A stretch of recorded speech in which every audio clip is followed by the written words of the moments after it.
Tarcísio de Freitas abraçou de vez uma das principais demandas do bolsonarismo. O governador de São Paulo cobrou a votação da anistia, cobrou do presidente da Câmara, Hugo Motta, e subiu bastante o tom contra integrante do Supremo Tribunal Federal, Alexandre de Moraes. Confira na reportagem, é de Luciana Amaral.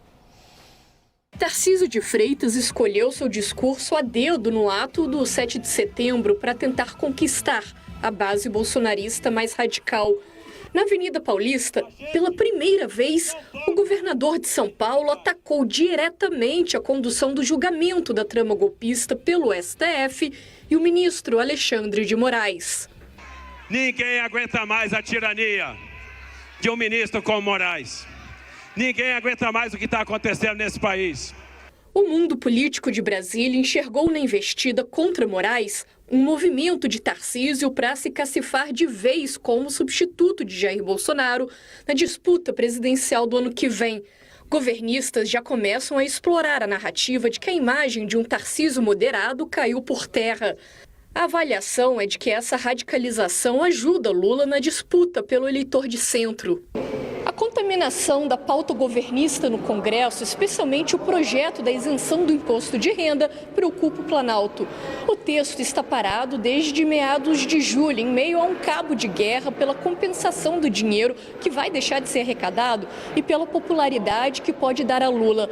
Como plano B, parte dos governistas defende a edição de uma medida provisória sobre o tema, mas até mesmo dentro da base, há divergências sobre a iniciativa.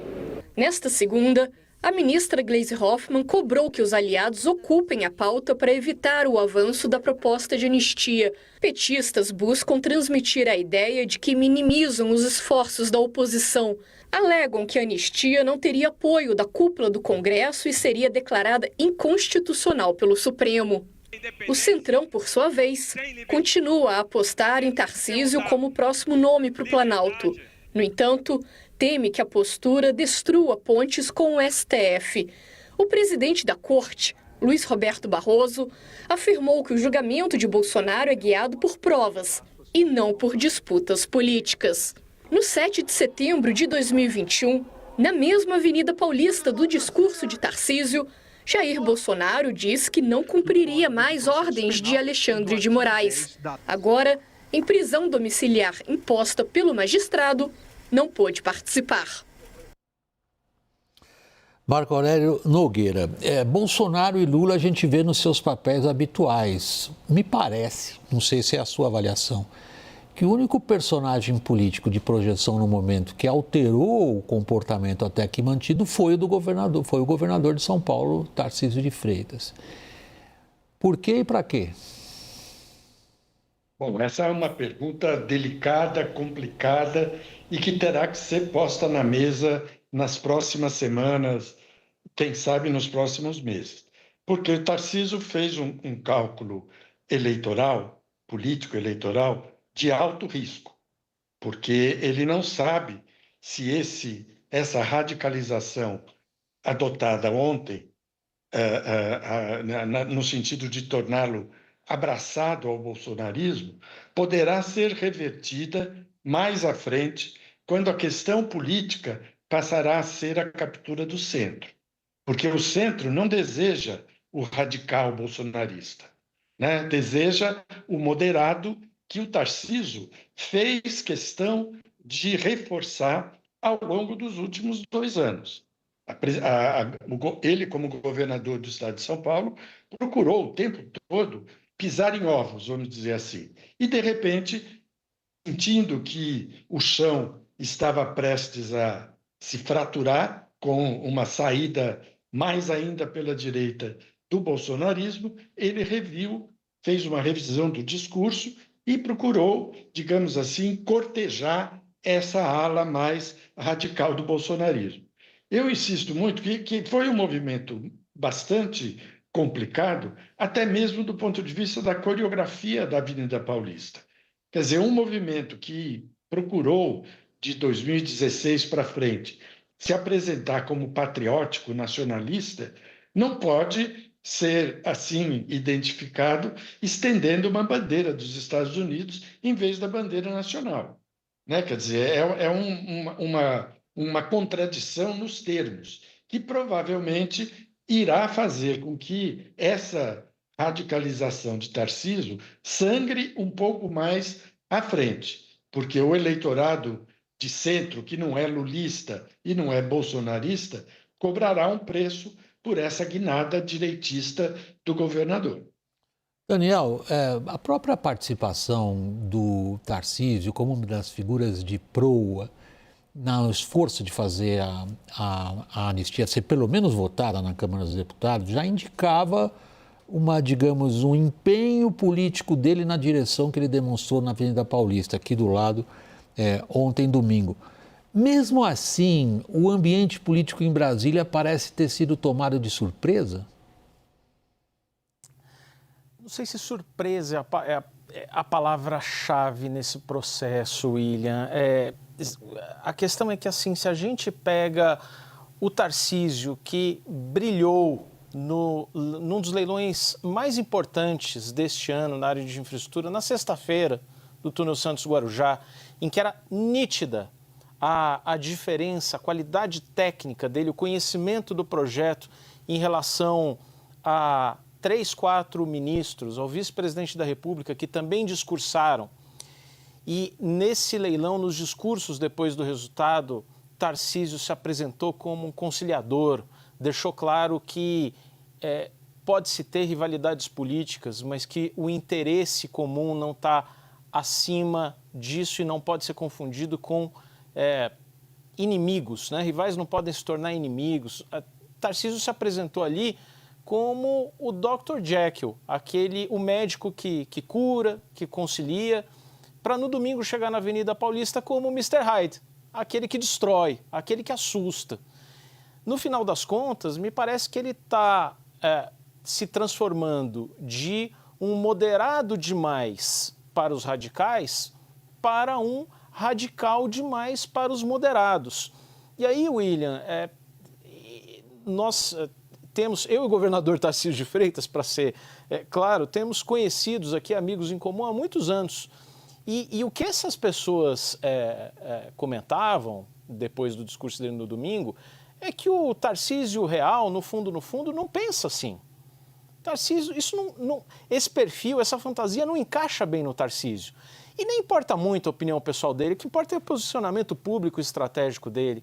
Mas a grande pergunta ali, entre antigos conhecidos do governador, era: vale a pena? Dessa forma, vale a pena? Vale a pena almejar o Palácio do Planalto? Vale a pena ser presidente da República contrariando as suas convicções? É uma pergunta que você faz, Daniel, e eu faço essa observação a você pela nossa amizade pessoal e profissional, mas sem nenhum intuito de criticá-lo. É uma abordagem moral, a que você acabou de fazer. Você está falando de convicções e valores, em coisas nas quais as pessoas acreditam. Mas aí eu vou cair no cinismo do velho jornalista e perguntar para o Marco Aurélio o seguinte: a gente sabe que não existe lealdade em política, Marco Aurélio. Isso é um velho axioma da política, não há lealdade. Tarcísio acha que compra a lealdade da família Bolsonaro fazendo o que fez? Eu acho que não, William. Eu acho que não. E além do problema da lealdade, a política também é feita a partir de coerência, responsabilidade e coerência. Alguém que se dispõe, no Brasil atual, a disputar o cargo de presidente, diante de uma sociedade que já está conflagrada, que já está polarizada e que provavelmente continuará polarizada à espera de alguém que dissolva essa polarização, não pode fugir tanto da absorção da questão da lealdade, como, sobretudo, da questão da coerência e da responsabilidade. E eu acho que nesses dois aspectos, nesses dois valores, o Tarcísio falhou, porque ele privilegiou demais uma questão de lealdade, que, como você bem disse, é uma matéria fluida na política, é muito complicada, e apostou que essa lealdade irá permitir a ele soldar as brechas que existem no bolsonarismo. A sorte dele e a sorte nossa de brasileiros, é que o centro político no Brasil é maior do que o bolsonarismo e é maior do que o lulismo também, né? Quer dizer, e esse centro ele vai ter que mostrar a que veio. Se ele efetivamente é um campo político importante e disposto a pagar um preço para se converter no pacificador da sociedade brasileira, ele vai ter que pagar um preço. E existem nomes no campo do centro político, do centro democrático, vamos dizer assim, que podem ocupar o lugar de Tarcísio, né? Basta a gente lembrar, por exemplo, o governador do Rio Grande do Sul, Eduardo Leite, né? que tem feito absoluta questão de se apresentar como nem bolsonarista, nem lulista. Isso para não falar de outros políticos do campo do PSD, do Gilberto Kassab, e do próprio Partido Socialista Brasileiro, que é parceiro do Lula, mas tem quadros que não se filiam diretamente à polarização. Para lembrar, por exemplo, de Tabata Amaral e do namorado dela, o prefeito de Recife, João Campos, que são pessoas que estão procurando criar uma área que esvazia a polarização. Se isso vai ser possível ou não, é algo que nós não sabemos. Por isso que eu disse no início que nós vamos ter que deixar essa bola rolar um pouco mais para ver onde exatamente ela vai chegar e de que maneira a absorção do Tarcísio Mr. Hyde, como disse o Daniel, será feita pelos políticos, né? E, sobretudo, pela opinião pública, que, no fundo, será a opinião pública que decidirá as eleições em 2026. Daniel, o Marco Aurélio joga o nosso olhar para a questão mais abrangente das correntes políticas, entendidas em sentido ampliado. Agora, eu queria ouvir a sua avaliação das correntes políticas no sentido estrito delas, dos operadores do Centrão em Brasília. O que eles acham disso? Resumidamente, William, me parece que eles não querem voltar a uma situação de enfrentamento explícito com o Supremo, que foi a tônica dos anos Bolsonaro. E não querem, menos por qualquer convicção ideológica, por qualquer pensamento ali político, é muito mais uma questão pragmática de que você tem dezenas, e aí não é força de expressão, são dezenas de investigações em curso, inquéritos que tramitam no Supremo por causa do foro privilegiado, que indicam potenciais desvios de recursos públicos a partir da aplicação de dinheiro de emendas parlamentares. Eu ouvi 93 inquéritos. É o número que você tem como informação? Eu tinha um pouco menos, mas confesso que pode estar desatualizado, mas o menos estava na casa dos 70, o que não é pouca coisa. Eu ouvi hoje à tarde de importante operador político, dono de um partido em Brasília. São 93 inquéritos no Supremo por conta da aplicação das emendas. Acho que, resumidamente, sejam 70 ou 93, e aposto que o seu número é mais confiável, ninguém quer encrenca com o Supremo. E ninguém quer voltar para uma situação em que esse tensionamento pode resultar em aceleração dos processos.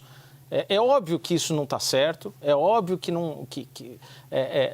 o judiciário não deve agir motivado por vingança e acelerar ou frear uma investigação por conta disso, mas é óbvio que os parlamentares têm medo. E aí vamos voltar para a situação dos anos Bolsonaro, em que existe esse enfrentamento explícito. O Centrão não quer isso, os partidos do centro-direita não querem isso. Estão assustados com esse rompimento de pontos. O Tarcísio sempre se relacionou muito bem com os ministros do Supremo. Agora, a alegação ali do entorno de Tarcísio é que, calma, tem tempo para recompor. Isso é só uma piscadela para os bolsonaristas radicais. O Marco Aurélio balançou a cabeça num sinal de certa dúvida se há tempo para se recompor. E a câmera não estava mostrando a reação dele às suas palavras, Daniel. Eu estou aqui cometendo uma indiscrição. Mas, Marco Aurélio, eu tenho um minutinho ainda, rigorosamente um minutinho no cronômetro. Eu queria dar a você a última palavra aqui nesse segmento. A anistia pacifica? Olha, eu acho que tudo vai depender muito, primeiro, dessa semana em que nós estamos. Ou seja, qual vai ser a conclusão e a dosimetria das conclusões, eventualmente, no caso delas serem pela condenação, até sexta-feira. A partir daí, a gente tem um cenário mais nítido. E eu balancei um pouquinho aqui a cabeça, não por discordar do Daniel, mas por dizer assim, para sinalizar assim, a questão da recuperação, do tempo de recuperação, é uma questão muito difícil de ser pré-determinada. Né? O próprio Tarcísio não tem condições de determinar isso, sobretudo no momento em que nós giramos em alta velocidade. Tudo ocorre muito depressa e as notícias se superpõem, misturadas com desinformação, boatos, problemas nas redes sociais, e isso poderá fazer com que o tempo de recuperação seja dramaticamente abreviado. E isso ninguém pode estabelecer de antemão. Eu acho que o Tarcísio, o erro, o cálculo errado que ele fez, não levou em consideração isso. Por isso que eu comecei dizendo que ele talvez tenha cometido um erro grave, que vai incendiar as demais áreas do centro democrático em busca de alguém que possa, pelo menos, fazer sombra ao Tarcísio, que entra na disputa com a força do governo de São Paulo, o que não é, evidentemente, pouca coisa.